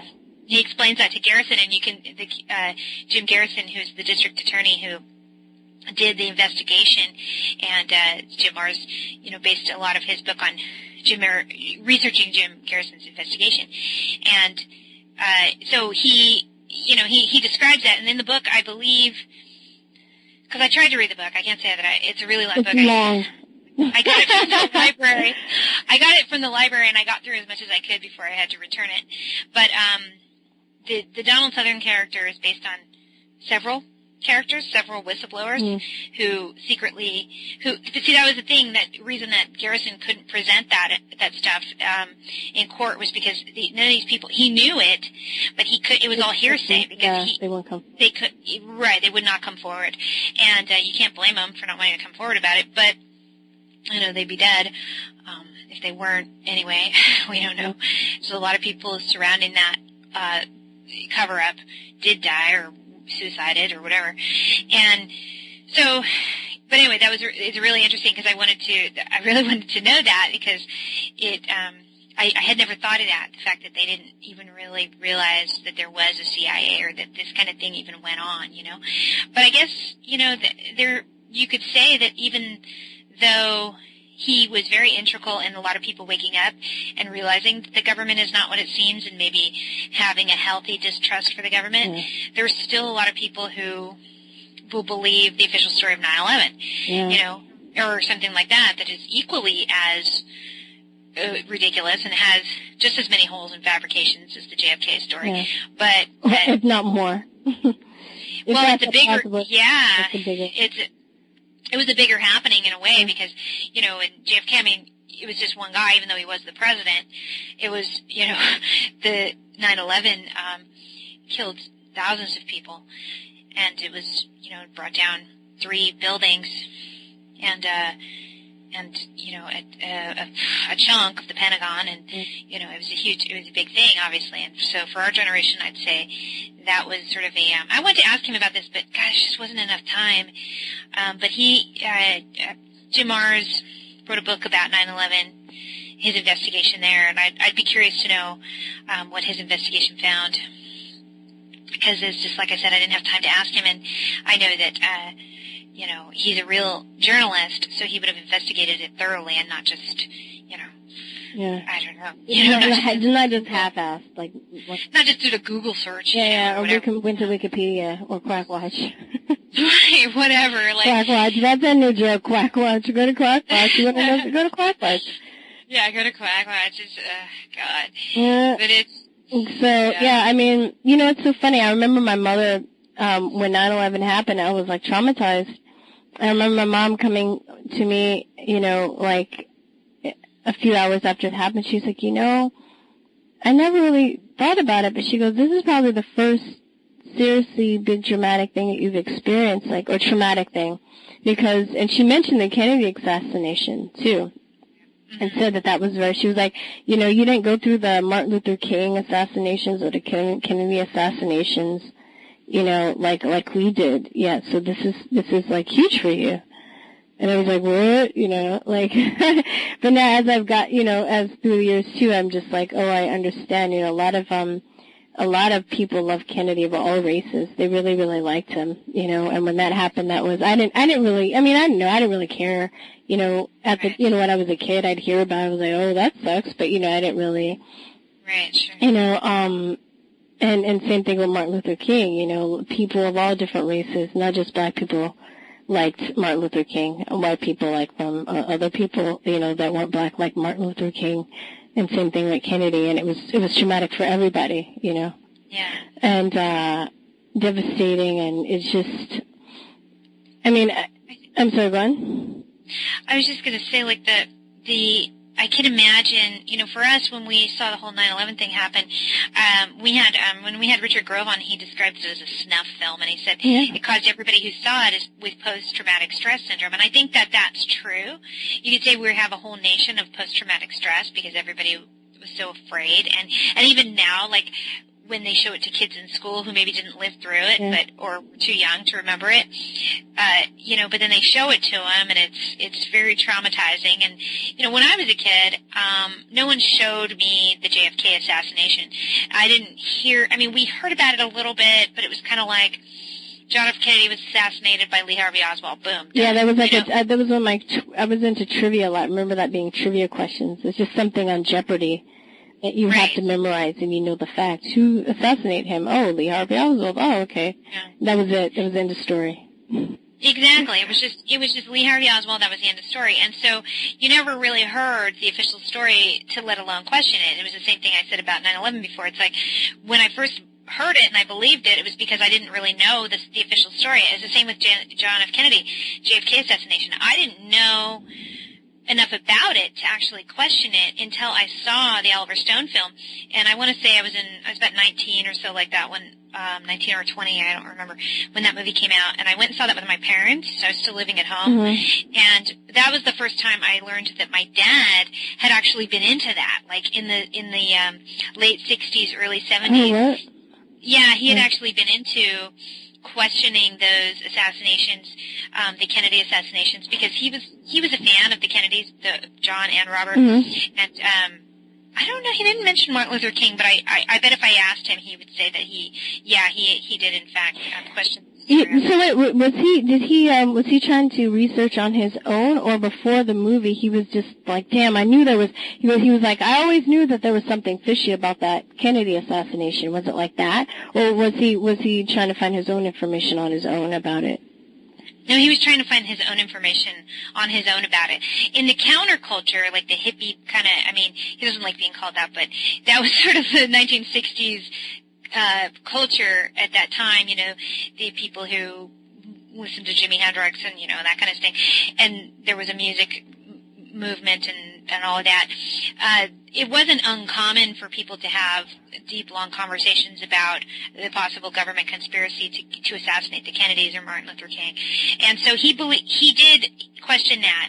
And so it wasn't, but I didn't know that until I saw the movie. And I didn't know that he had actually been into it, that he had actually researched it. And then later I remember talking to my grandma about it, because this was before my grandma had died, and she was like, oh yeah, he was totally into that. He used to spend wee hours of the night, and he would be talking about it, and he said it was actually the RFK, it was when Robert Kennedy, John F. Kennedy's younger brother, was assassinated, that he went, boom, this is a conspiracy. Like, he knew it right then, because it was, it's too much. Like, all, it was yeah, too much. yeah. Like, in the movie, you see, and I don't know if this is dramatized or not, but Jim Garrison's wife, who's played by Sissy Spacek, because like everybody in that movie.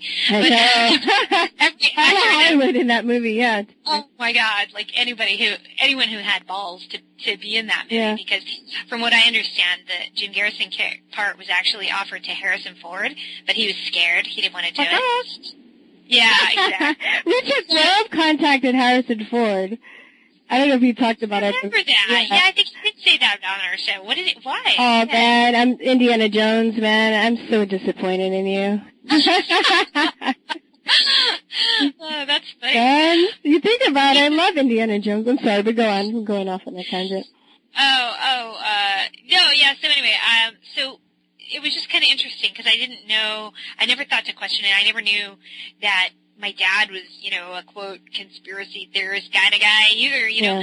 I didn't really know that. I just kind of, I didn't know. I knew he liked the Kennedys, but I didn't, and I knew he liked Martin Luther King, and I knew he was, you know, fans of theirs.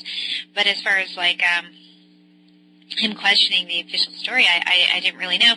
And, you know, and when I say that, you know, my dad was, you know, fans of theirs, I mean, you know, I'm not trying to say that I am, Because I know people are going to be like, oh, she doesn't know the truth about the Kennedy. No, I know that these guys, look, I don't go in for the politics. I don't go in for the politicians. And I don't, I think we talk about this on the show sometimes, is that we don't like to place people on pedestals and definitely. say that they're, Kennedy was John F. Kennedy, I don't know as much about Robert, but I know JFK was very highly flawed. I know that he didn't do, everything correctly, and I think that, he made a lot of problems for himself. But, I mean, was there a plot to assassinate him? Yeah. And why? Well, I think the bottom line, too, is that we were lied to and tricked to, too. Not only did somebody get killed, but it's also it's also an attack on the American public because, they're fucking with our head and they're lying to us. We're putting our trust in people that we're supposed to trust, and they lie to us. Exactly. And I think Kennedy, if he was assassinated for anything, a lot of people like to post that speech where he talks about secret societies and things like that that he gives. But I mean, that there might be some truth to that, but I really think that he pissed a lot of people off. Right, but I mean, if you really, really think about what the big motivator would be, I mean, I'm sure that there were several motivations, but doesn't it always seem that these guys get assassinated when they try to bring down the Federal Reserve? Oh yeah, you're right. Right, yeah. Because he was planning on the United States as printing their own currency, which was silver based. And I forget the code. It was an executive order to start, and it wouldn't have actually eliminated the Federal Reserve. It would have been in competition with it. So I mean, well, you know what? That's when Gaddafi got assassinated. When he was basically trying to have his own currency too and become independent, and not trying to take over, but to become in competition. Yeah. So it's the bankers, and the Kennedys. It's interesting because wasn't it when we interviewed Fritz Springmeier that he actually said that they are one of the elite families? Yeah. And they are tied into one of the bloodlines. Mm-hmm. But you know what? Too, I mean, who's to say that everybody in the elite family in those bloodlines they don't all have the same agenda? I'm sure they're people that were that interbreed or interbreed. Yeah, I'm sure that happens too. They interbreed too, but I mean like that fight with each other and don't agree, and so no, it's true. I mean, we don't know these people. We only can speculate by the evidence that we that we read or that we're given or by observations we make, but we don't know everything. Well, I mean, it seems to me that you're more likely to be assassinated if you are in the elite families and you question the status quo of the elite. And then, if you kind of like step out of line, they're going to go after, they like eat their own before they try to come after people on the outside. They don't care as much about everybody else. It's more like if you're in the clique, but then you try to step out of line, you try and give away too many secrets. Yeah, you get out the gang. It's like trying to get out of a gang, Exactly.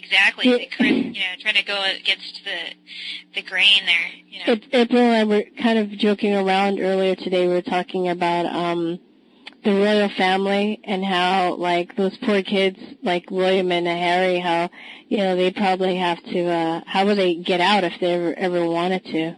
Right. How can they escape? There's really nowhere they can go. They can't they would have to fake their own death and get plastic surgery. Now this is our imaginative playful side. We don't really know. We're just fucking around, we're just like, oh, what if this, but we're just like, they'd have to probably, it's a trap. And it's interesting though, too, people look at these families, these, that have all this great wealth and stuff, but maybe the grass is greener on the other side. Maybe it's not so pleasurable.